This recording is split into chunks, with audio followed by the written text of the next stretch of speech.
긴 말을 짧게 줄여서 하는 것을 줄임말이다. 그렇게 부르는데 줄임말의 이 끝판왕은 충청도 사람들이다. 저는 그렇게 생각해요. 충청도 사람들. 충청도 사람들이 좀 느리다 하지만 행동도 느린 건 아니더라고요. 그래서 이런 우스갯소리가 있잖아요. 충청도에서는 보신탕 드세요 하는 말을 두 글자로 간단하게 개혀 이렇게 한다는 거예요. 보신탕 드실 줄 아세요 하는 말을 그냥 개혀 이렇게 한다는 거예요. 다섯 사람이 사철탕을 먹으러 갔다고 그래요. 사철탕을 먹어서 의자에 앉았는데 그 도우미가 이 주문을 받으러 와가지고는 아저씨도 개죠? 아저씨도 개요? 아저씨도 개죠? 그러니까 네, 그래. 아저씨 개죠? 네. 그러니까 저 주방을 향해서 그러더라는 거야.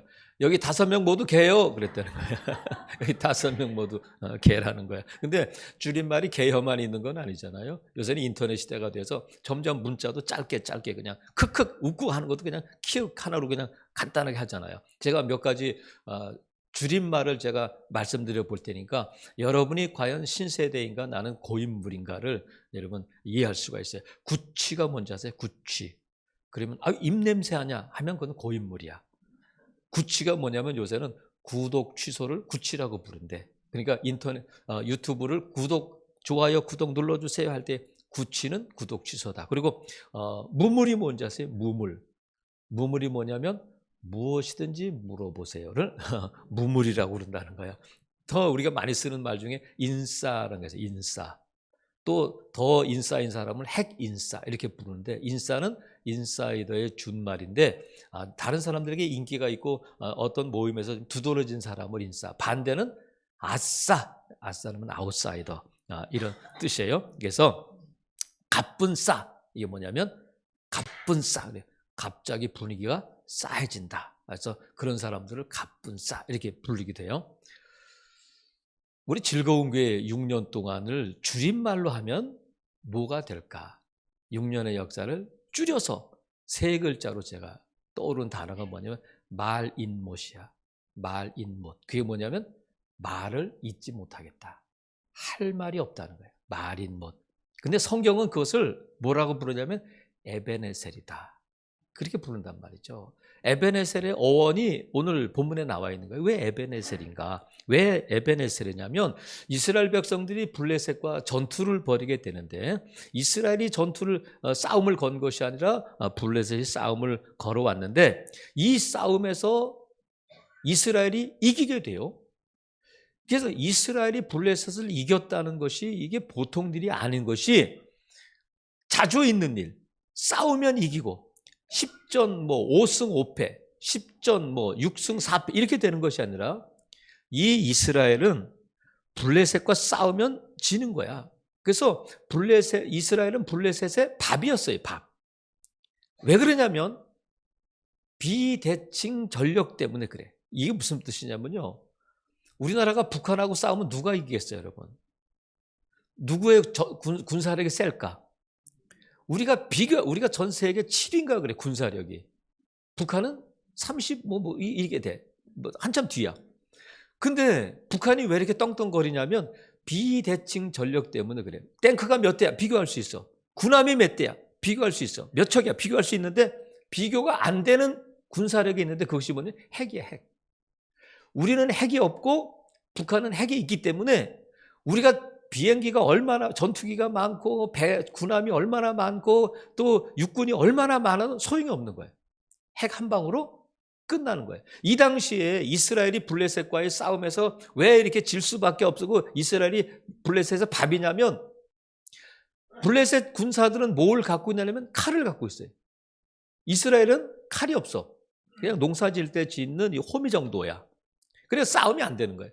그러니까 블레셋이 이스라엘을 아주 그냥 호구로 보고 있었는데 이날 싸움에서 이겼단 말이죠. 늘 지고 늘 도망다니고 하던 이스라엘이 이겼다.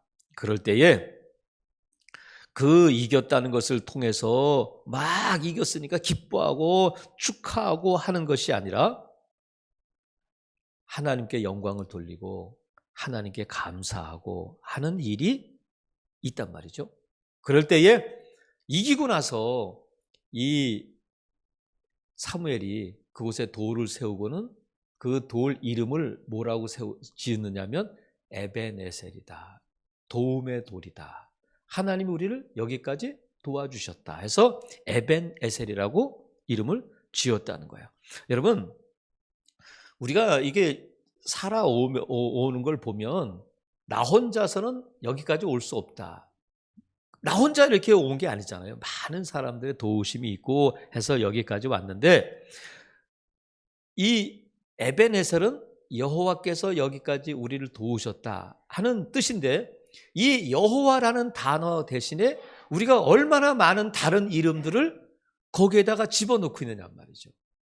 에벤에셀인데 여호와께서 여기까지 우리를 도우셨다 해서 여호와의 이름 대신에 얼마나 많은 다른 이름들이나 다른 단어가 거기에 들어가 있느냐 말이죠. 에벤에셀, 여호와께서 우리를 여기까지 도우셨다는 것은 많은 사람들이 생각나고 많은 것들이 기억나지만 무엇이 먼저냐면 하나님이 먼저다. 우선순위가 중요하단 말이죠. 그래서 하나님이 하셨어요. 하나님이 잘하셨어요. 하나님이 도와주셨어요. 하나님께 영광, 하나님 감사합니다. 이렇게 할 때에 하나님 먼저가 되고 그것이 에베네셀을 고백하는 성도의 삶이란 말이죠. 여기까지 도우셨다 할 때 여기까지를 어떻게 읽을 것인가? 여기까지만 도우셨다가 아니잖아. 하나님은 여기까지만 도우셨다가 아니라 하나님은 여기까지 도우셨다는 것은 오늘 현재 이 자리에서만 그것을 경험하는 것이 아니라 여기까지라는 것은 무엇을 의미하느냐면 과정이 있었다는 거예요. 여기까지 오기까지 과정이 있었다는 거죠. 어떤 과정이 있었느냐면 4절 보세요. 이에 이스라엘 자손이 바알들과 아스다롯을 제거하고 여호와만 섬겼다. 여호와만 섬기겠습니다. 근데 이스라엘 백성들이 날마다 이런 일이 있는 것이 아니라 이런 일이 없었어요. 나는 이제 바알을 안 섬기고 아스다롯을 안 섬기고 여호와만 섬기겠습니다. 이제 다 이걸 다 버리겠습니다 하는 일이 지금까지 없었던 일이란 말이죠. 그러니까 이스라엘 백성들은 내가 한 거잖아요. 내가 버린 거잖아요. 내가 이렇게 말할 수 없단 말이죠. 그것이 뭐냐면 하나님의 도우심이었다. 6절을 보니까 그들이 미스바에 모여 물을 길어 여호와 앞에 붓고 그날 종일 금식하고 거기에서 이르되 우리가 여호와께 범죄하였나이다 했다는 거예요. 이게 뭐예요? 회개했다는 거예요.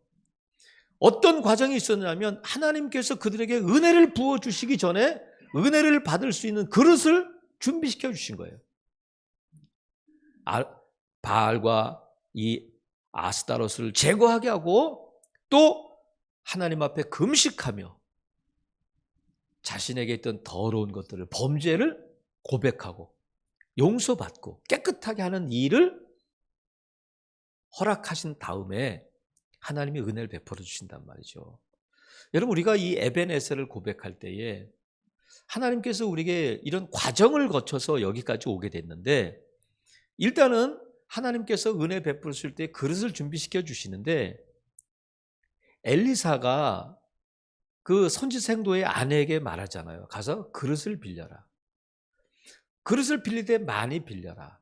그래서 빌린 그릇에다가 기름을 채워 넣을 때에 그릇이 떨어지니까 기름도 떨어졌단 말이죠. 성령의 기름 부으심, 은혜의 기름 부으심이 떨어지는데 준비한 그릇만큼. 근데 그릇을 빌려왔는데 그 그릇이 지저분해. 그 사람이 설거지를 안 하고 창고에 넣었던 그릇이라면 기름을 부을 수 없어요. 만약에 그런 그릇이라면 깨끗하게 씻은 다음에야 기름을 부을 수 있어요. 하나님께서 저와 여러분에게 기름을 부어주실 때에 은혜를 부어주실 때에 그 그릇을 준비시켜 주신단 말이죠. 우리가 은혜를 받을 수 있는 그릇이 뭐냐면 회개하고 하나님 앞에 죄를 고백하고 예수님의 보혈로 씻김 받을 때에 은혜 받을 합당한 그릇이 준비되는 줄로 믿습니다. 하나님이 그런 과정을 거쳐서 여기까지 인도하셨단 말이죠. 그 다음에는 뭐가 있느냐면 기도가 있잖아요. 적군이 쳐들어오는데 이스라엘 백성들이 사무엘을 불러가지고 뭘 말하냐면 기도해 주세요. 우리를 위해서 지금 기도해 주세요. 이렇게 말한단 말이죠. 이스라엘 백성들이 사무엘에게 기도해 주세요. 하는 일은 없었던 일이에요. 그런데 지금 뭘 요청하냐면 우리를 위해서 8절에 보니까 이스라엘 자손이 사무엘에게 이르되 당신은 우리를 위하여 우리 하나님 여호와께 쉬지 말고 부르짖어 우리를 블레셋 사람들의 손에서 구원하시게 하소서 기도를 요청한단 말이죠. 사무엘만 기도한 것이 아니라 같이 기도하는 거잖아요. 하나님께서 기도를 준비시켜 주시고 은혜 베풀어 주실 때 회개하게 하시고 기도하게 하셔요. 어젯밤에 저는 토요일날 보통 12시 넘어서까지 교회에 있습니다만 11시 30분에 어떤 분이 기도받으러 오셨어요. 11시 30분 제가 여기 있는 걸 아시고는 그러니까 급한 마음에 이렇게 오셨겠죠. 목사님께 기도받아야 되겠다. 기도 부탁해야 되겠다. 그러면 일반적이면 아유 목사님 피곤해 내일 해야 되겠다. 아니면 다음에 해야 돼. 이러잖아요. 근데 그분에게는 그것이 중요한 문제니까 제가 기도해 드렸어요. 여러분 내가 기도할 수도 있지만 사무엘에게 기도해 주세요. 이렇게 기도를 부탁하잖아. 여러분 저를 위해서 아유 목사님 피곤하신데 목사님 일도 많으신데 뭐 이런 걸 저를 위하는 것이 저에게 기도를 하지 말아달라고 기도 부탁 안 하는 것이 저를 위하는 것이 아니라 자꾸 기도 부탁해 주시죠. 그래 제가 한 번에 더 기도하지. 이스라엘 백성들이 사무엘에게 기도해 주세요. 이렇게 기도를 부탁하고 자신들도 기도하자는 거예요.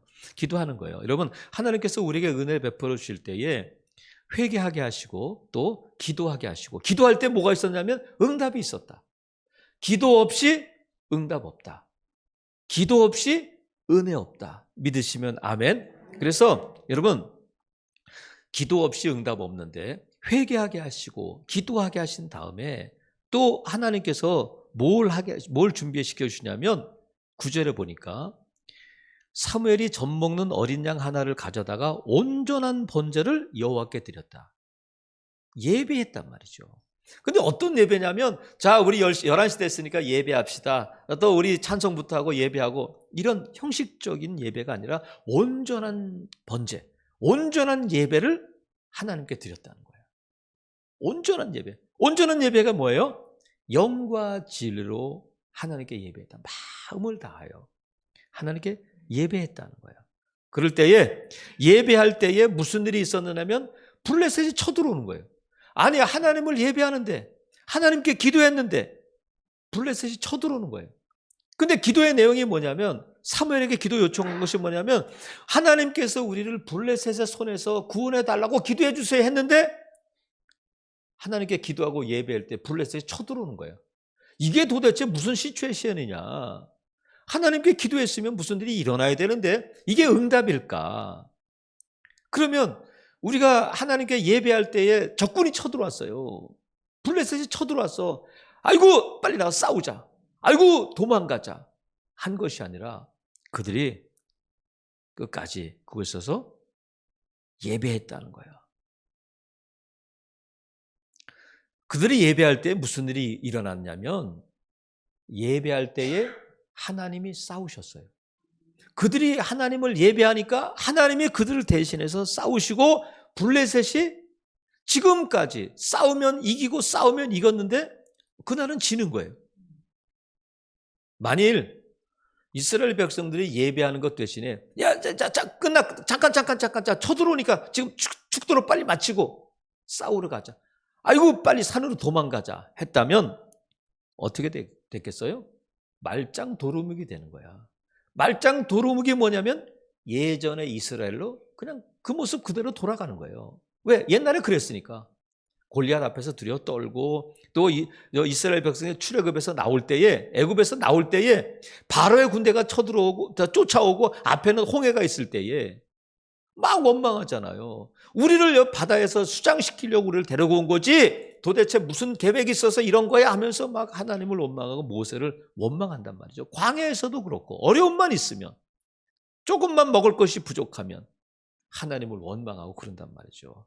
그랬던 이스라엘 백성들이 지금 적군이 쳐들어오는 앞에서 싸우자, 도망가자, 아니면 사무엘을 원망하고 당신 기도가 왜 이래? 뭐 기도한들 무슨 소용이 있어? 하나님을 예배한들 무슨 소용이 있어? 했는데 예배할 때에 하나님께서 싸우시고 하나님께서 이기게 하셨다는 거예요. 지금까지 쫓겨다니던 인생이 쫓아가는 인생이 됐다는 거예요. 놀라운 역전이 일어나게 된단 말이죠. 그 승리가, 그 역전이 어디에서 일어나느냐면 예배의 자리에서. 여러분, 예배가 승리다. 한번 따라해 보시기 바랍니다. 예배가 승리다. 그래서 여러분이 지금 예배의 자리에 나와서 이 시간, 한 시간 예배하는 것이 손해나는 일이 아니에요. 여러분이 하나님 앞에 드리는 헌금이 손해나는 일이 아니라는 거야. 그래서 어떤 분은 예배를 뭐라고 불렀냐면 거룩한 소비다.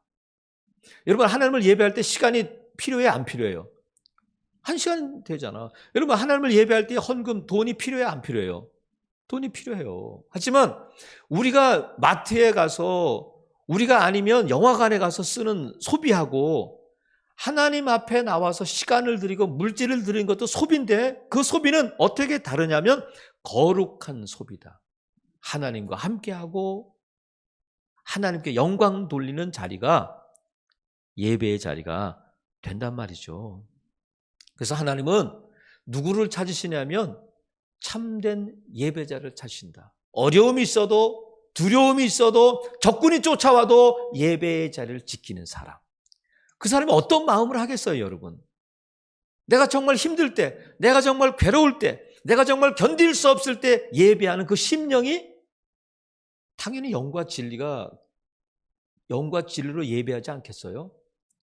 오늘 오후에 골프 약속이 있는데 오늘 오후에 친구들을 만나기로 했는데 빨리 예배 끝나고 가야 되겠다는 마음과 절박한 마음으로, 지금 적군이 앞에 쳐들어왔는데 하나님을 예배할 때 얼마나 간절한 마음으로 하나님 앞에 마음을 다해서 예배하겠어요? 빨리 예배 끝나고 도망갑시다, 빨리 예배 끝나고 싸우러 갑시다, 그러지 않고 온전히 맡기고 하나님 앞에 예배할 때 하나님이 싸워주시고 하나님께서 이기게 하셨어요. 그래서 하나님은 누구를 찾으시냐면 능력 있는 사람, 세상 사람들이 부러워하는 유명한 사람, 돈 많은 사람을 찾으시지 않고 예배의 자를 찾으신다는 거예요.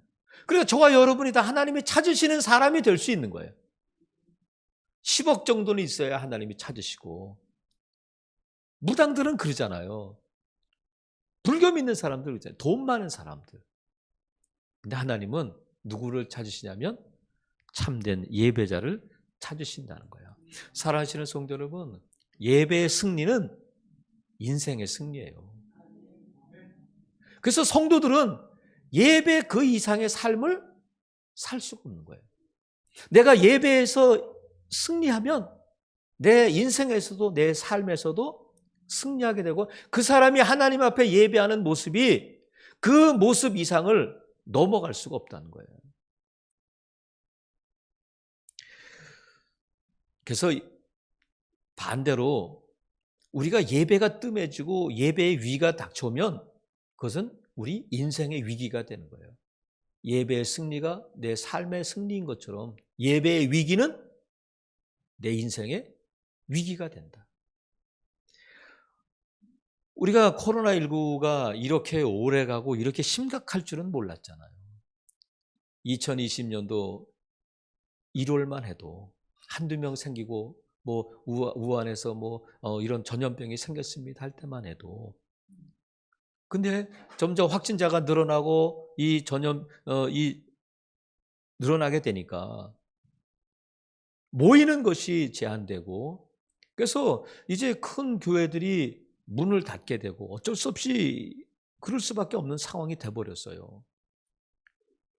교회가 문을 닫고 온라인으로 예배합니다 할 때에 우리는 그때 유튜브 방송을 안 하고 있었고, 저도 거기서 큰 의미를 안 두고 있었기 때문에 저희는 작년 8월부터 유튜브를 했더라고요. 근데 어찌하든지 예배가 중단돼서는 안 되겠다. 그래서 우리는 한 주도 빠지지 않고 예배했어요. 그리고 더 많은 성도들이 예배에 동참할 수 있도록 온라인 예배를 또 시작했고 하면서, 하나님 정말 이 압박이 밀려올 때에 정말 예배를 어떻게 할 것인가 할 때에 그래도 우리가 모이는 것을 폐해서는 안 된다. 현장에서 찬양대원만 모이더라도, 헌금이여만 모이더라도 예배해야 된다 하고 그 일을 위해서 기도할 때에 하나님께서 제 마음속에 이곳이 왜 필요하냐면 하나님이 이곳을 우리가 식당으로 주신 것이 아니라 예배 처소로 주신 거구나. 근데 예배 처소에서 예배가 이루어지지 않으면 이게 무슨 의미가 있나. 그래서 저는 하나님 이것이 예배당이고 예배 처소니까 예배가 계속되게 해주세요. 기도할 때에 하나님께서 저희가 어떤 마음을 주시냐면 예배하기를 원하는 자에게 예배 처소를 주시겠다는 거예요. 예배하기 위해서 집이 필요하다면 하나님이 우리에게 우리 즐거운 교회에 예배당을 주실지 모르겠다 하는 마음을 주시더라고요. 근데 예배를 사모하고 우리 교회는 그럴듯한 프로그램, 그럴듯한 뭐는 없어도 하나님의 임재가 있는 예배가 있다. 늘 그것을 사모하며 기도하잖아요. 예배의 은혜가 되면 성경 공부 없어 사람은 변한다. 예배의 은혜만으로도 우리의 삶은 변화된다. 저는 지금도 확실히 믿어요. 예루살렘 교회에 무슨 성경 공부하고 제자 훈련이 있었어요.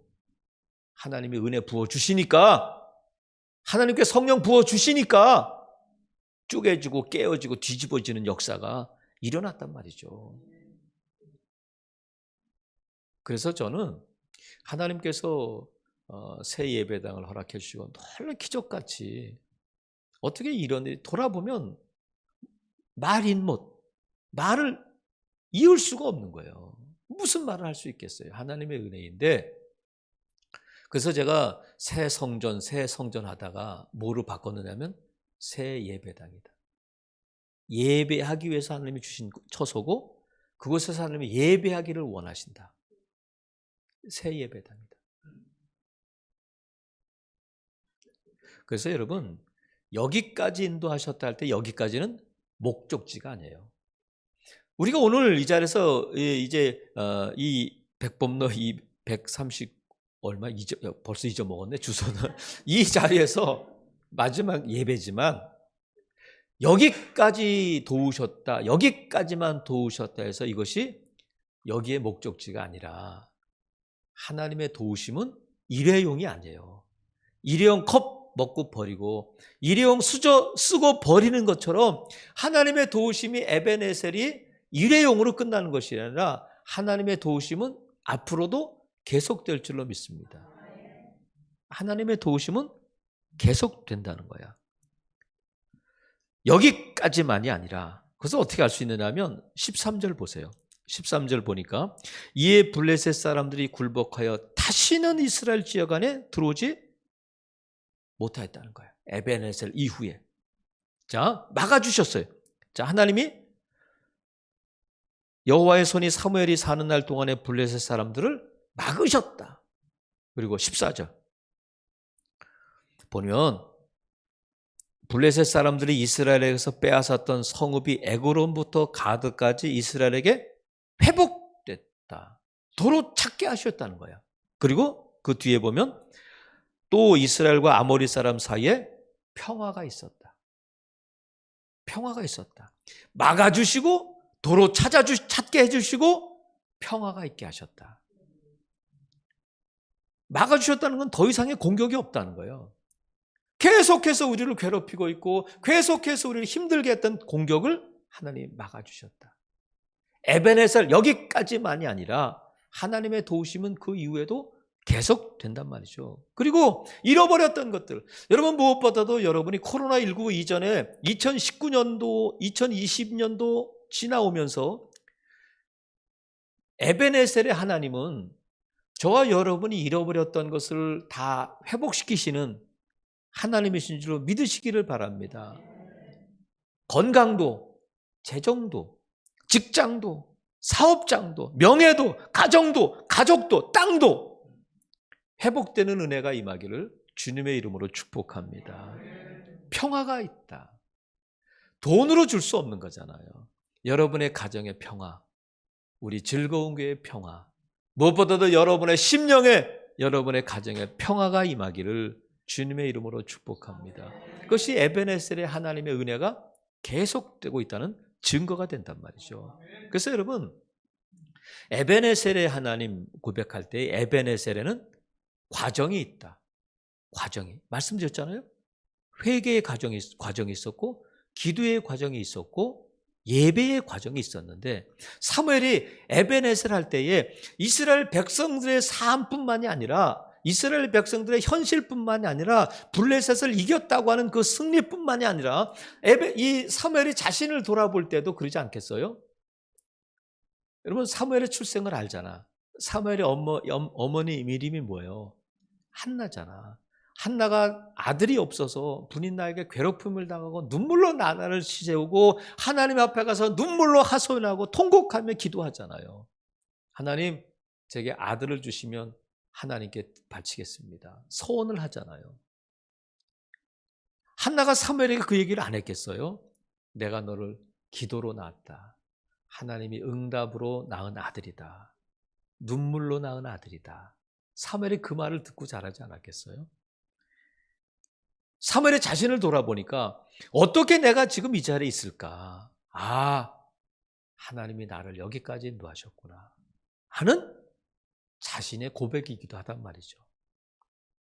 여러분, 우리가 이 즐거운 교회를 돌아보면 우리 장로님도 감격하잖아요. 여러분 모두가 다.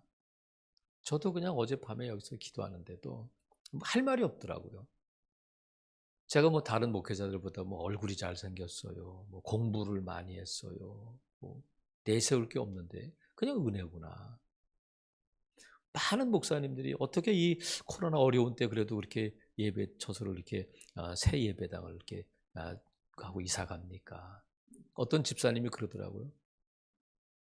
자기 가족들한테 우리 교회가 이사 간다고 그랬더니 그렇게 빨리 가요? 그랬더니 아니 그렇게 빨리 지금 교회가 세워진 지 얼마 되지 벌써 그렇게 예배당을 사서 이사를 가요?